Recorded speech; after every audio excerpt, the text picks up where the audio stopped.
Imagine you work a 40-hour week. You pay for auto insurance, you buy gas, and you even keep a gym membership. Right, but not to work out. Exactly, and to work out, just so you have a place to take a shower before your morning shift. But tonight, instead of driving home to an apartment, you are parking your car behind a 24-hour superstore. It's a terrifying thought. It really is. You tilt the driver's seat back, you pull a blanket over your chest, and you try to sleep, just praying you don't get a knock on the window from security or, a tow truck hitching up your bumper. Right. You do this because you are one of the hundreds of thousands of fully employed Americans who are unhoused. Welcome to the deep dive. It is a profound, jarring reality, and it completely shatters our traditional understanding of what housing instability looks like today. It really does. Okay, let's unpack this, because today our mission is to zoom way out for the satellite view of this crisis. Understanding homelessness today is like looking at an outdated map, honestly. Yeah, the landscape has completely shifted. Exactly. And we have a massive stack of sources to guide us. We're looking at actual point-in-time counts from cities like Atlanta and Savannah, a highly revealing Georgia Department of Audits report, newly passed legislative bills, and raw grassroots documentation from people actually living this reality on the street. And our goal today is to synthesize all this data so we can understand the why and the how. Because when you look past the raw numbers, Which are staggering, by the way. very staggering, but you realize this is fundamentally a conversation about the future of community planning, how we design our cities, and ultimately basic human dignity. Let's start with the national picture because the sheer scale of the data is, well, it's wild. In 2024, there was a record 771,000 people experiencing homelessness across the country. Yeah. That is an 18% jump from the previous year. It is the largest single-year spike ever recorded. But when you zoom in on the local data, especially here in Georgia, the narrative completely fragments. Right. Take Atlanta, for example. Since their first point-in-time count back in 2016, Atlanta actually reports a 30% overall decrease in homelessness. Which is a huge success. It is. They have housed over 12,500 people in that time. Now, they have seen a recent 7% post-pandemic spike, specifically in unsheltered individuals.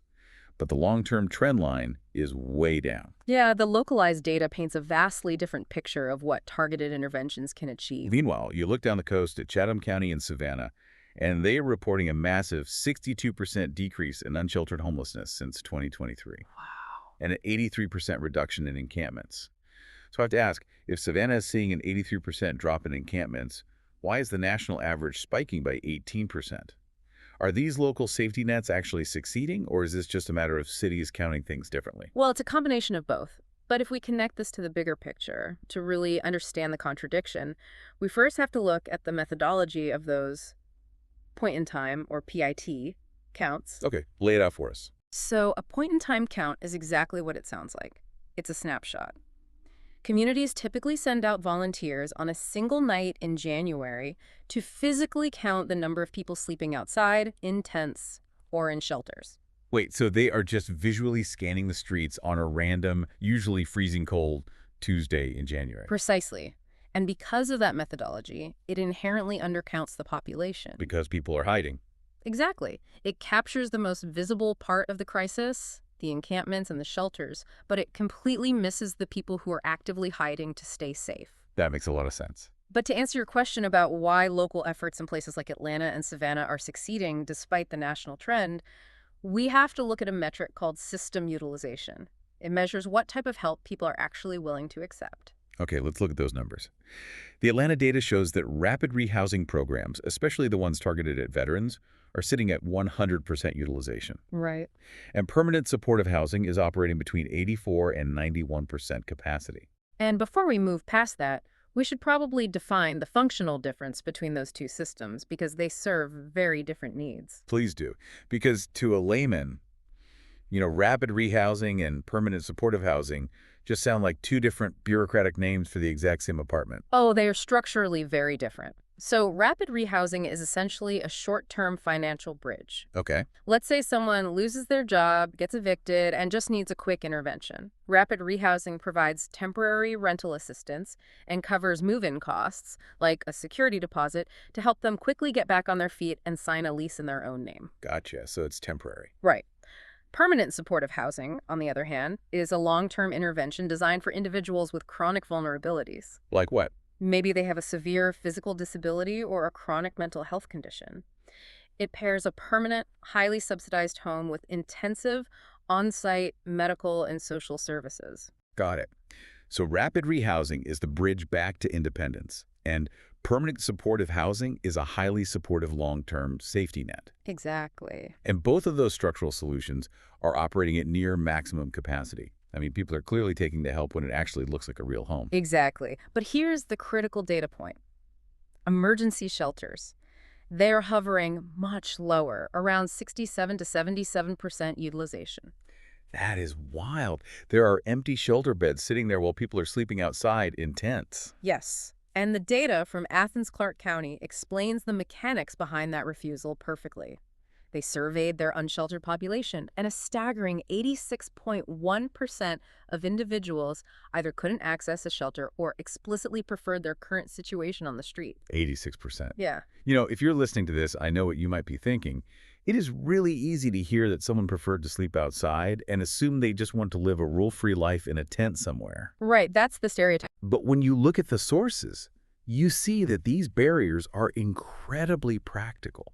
We are talking about shelters that don't allow pets, for example. Which is a massive hurdle. For many unhoused individuals, a dog isn't just a pet. It is their alarm system, their physical protection, and often their only source of unconditional emotional support. Right. You are asking someone to abandon their only companion just to get a cot for 8 hours. Yeah. And then there is the storage issue. A lot of shelters won't let you bring your belongings inside.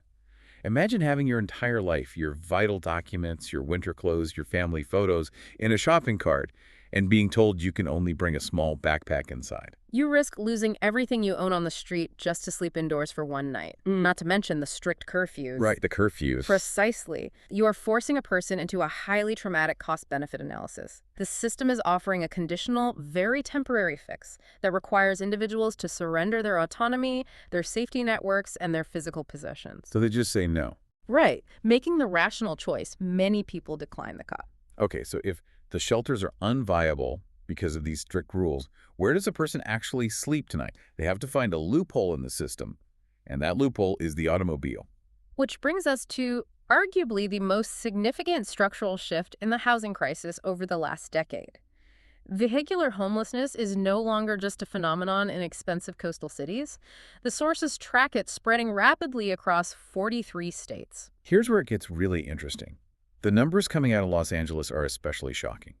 Roughly half of the entire unsheltered population in LA lives in vehicles. Half. And this completely shatters the stereotype of who is experiencing homelessness. The demographics point straight to the working homeless. Yeah. These are folks who are holding down full-time jobs. As we mentioned at the start of the deep dive, they make enough to afford a monthly car payment, they pay for auto insurance, and they buy gas. But rent prices have become so astronomically disconnected from local wages that securing an apartment is just mathematically impossible. Exactly. And the national data shows that families experiencing homelessness jumped by 39% recently. And this ties perfectly back into our discussion about the point-in-time counts. Vehicular homelessness makes up a huge portion of the hidden homelessness that those street counts often miss entirely.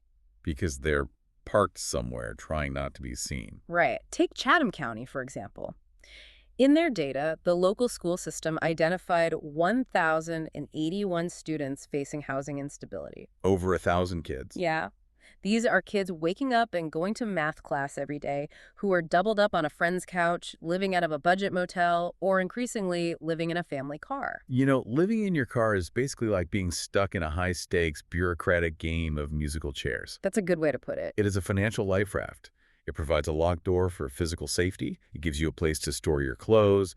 And most importantly, it provides the transportation you absolutely need to keep showing up to your job. Right. You need it to work. But the moment the music stops, maybe your vehicle registration expires, or a local city council changes a parking ordinance overnight, your chair is yanked away. If your car gets ticketed and towed, you don't just lose your ride to work. Your house essentially just got repossessed. It is an incredibly precarious way to exist. And the bureaucracy makes it even harder. Tell me about it. There is a tragic, almost unbelievable paradox buried in the administrative rules. According to the sources, some government benefit programs actually classify these vehicles as financial assets. Wait, really? The government penalizes them for owning the car they literally sleep in. How does that math even work? It comes down to outdated welfare reform laws. When the federal government set the asset limits for assistance programs like food stamps decades ago, they decided an individual couldn't have more than, say, $2,000 in liquid assets to qualify. But they didn't meaningfully adjust those limits for inflation over the years. And they certainly didn't account for a modern reality where your $4,000 used Honda Civic is both your sole means of reaching your shift and your literal bedroom. So the arbitrary Blue Book value of that used car pushes them over the poverty line on paper. Exactly. The system effectively makes them income ineligible for the very food and housing services they desperately need to get out of the vehicle. It's a devastating bureaucratic catch-22. That is completely maddening. So you have this rapidly growing population of working people essentially trapped in their sedans and minivans. Yeah. And as these vehicles and street encampments become more visible in public spaces, local and state governments are scrambling to legislate the physical space. And the legislative response has been swift, and I should add, highly contested. Let's look at the actual laws being passed. Savannah City Council recently passed an ordinance making urban camping and the storing of personal property in public spaces illegal. And at the state level, we have Georgia's Senate Bill 62. This law explicitly prohibits local governments from dropping off unhoused individuals outside their own jurisdiction without a prior agreement in place. So they can't just bust them out of town. Right. If a city does just drop someone off across county lines, they are legally liable for the costs of any services that person ends up using in the new jurisdiction. The arguments surrounding these laws reveal the core tension in how society views public space and civic responsibility. And just to be completely clear to you listening, our deep dive takes absolutely no political sides here. Our mission is simply to impartially report what the sources and the data are saying because the viewpoints are deeply conflicting. Very conflicting. Components of laws like SB 62 argue that they are necessary for baseline accountability. They argue these laws prevent wealthy cities from just shifting the burden of homelessness onto neighboring towns rather than actually solving it. Right, which has been an issue. Yeah, and they also point out that it aligns with state audits tracking how federal funds are being used. It ensures local governments take financial responsibility for their own populations. On the flip side, opponents of these laws argue that this effectively criminalizes the condition of poverty itself. How so? Well, they argue that you are punishing people through citations, fines, and arrests without actually fixing the root causes of their housing instability. Which leads me to a major logistical question. Let's look at how this plays out in reality. If a city passes a strict camping ban or makes it illegal to sleep in a parked car, but a working person's shift at a warehouse ends at 10 p.m. and the local emergency shelter has a strict 8 p.m. curfew, where are they supposed to physically exist? Right. You can't just mandate that human beings evaporate. This raises an important question, right? It's that exact tension between public space management and basic human rights. However, the data highlights some areas attempting to pioneer a middle ground here. Well, Savannah's reporting outlines an approach they call therapeutic disruption, which they pair with compassionate closing. I read about that in the Chatham-Savannah Authority for the Homeless Report. Yeah. What does therapeutic disruption actually look like mechanically on the street? Typically, when a city clears an encampment, they send in police to hand out citations, and sanitation crews often just throw everyone's belongings into a garbage truck. Right, which is devastating. Completely. That destroys vital documents like birth certificates and social security cards, pushing people further out of the system. Yeah. Savannah's approach is different. They use intentional outreach. The compassionate closing means they actively acknowledge that forcing someone to relocate is highly destabilizing. So what do they do instead? So they prioritize protecting the individual's personal belongings and vital documents, and they focus on immediately connecting them to medical care and available beds. So the disruption is still there. Yeah. They aren't allowing an unsafe encampment to remain on a sidewalk indefinitely, but it's paired with immediate, tangible casework rather than just punitive action. Exactly. It treats the encampment as a complex public health intervention rather than strictly a criminal justice issue. Which brings us to the most vital part of this deep dive. Moving past the legal debates, the arrests, and the bureaucratic hurdles, we have to look at what the data actually proves is working on the ground. Yes, the solutions. What are the mechanical solutions that get people off the life raft and onto dry land? The data points very clearly to two highly effective interventions: safe parking programs and permanent supportive housing. Let's start with the Safe Parking Programs, or SPPs. This directly addresses that game of musical chairs for the vehicular homeless we talked about. What exactly is an SPP? Because it's not just an empty Walmart parking lot where people are left to fend for themselves. Oh, far from it. The successful SPP models operate under very strict administrative controls. Okay. First, participants usually have to undergo screening and background checks to ensure the safety of the community. Second, the lots operate on restricted hours, typically from 8 p.m. to 8 a.m. Oh, so they have to leave during the day. Right. This means the vehicles have to vacate during the day, so the space, which is often a church parking lot or a local business lot, can function normally for its primary purpose. And crucially, they provide basic human necessities that you don't get parking behind a superstore. Exactly. We're talking portable toilets, hand washing stations, safe trash disposal, and nighttime security. But the real secret to their success, according to the sources, is the on-site housing case managers. Really? Just having someone there. Yeah. People aren't just parking securely. They are paired with professionals who literally walk out to their car window. These case managers help them replace lost IDs, connect them with job training, and build rapid rehousing plans. Oh, wow. That's incredible. It stabilizes the life raft so they can stop worrying about being towed and start focusing on securing an apartment. And regarding that transition to an apartment, the data on permanent housing is undeniable. We're seeing major new infrastructure being built, like the first housing center in Lawrenceville, Georgia. Yeah, that opens in fall 2025. Right? Fall 2025. It's a massive facility designed to provide comprehensive apartments specifically for unhoused men.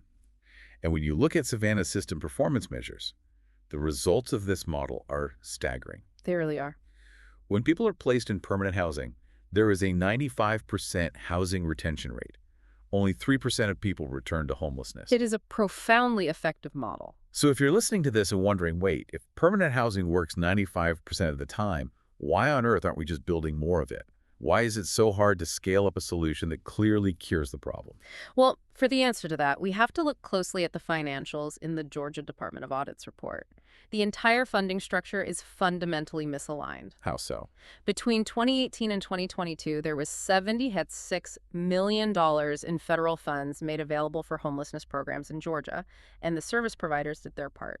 About 78% of those available federal funds were spent mostly by nonprofits directly serving the population. Okay, so the federal money is flowing down and being utilized by the charities. What is the catch?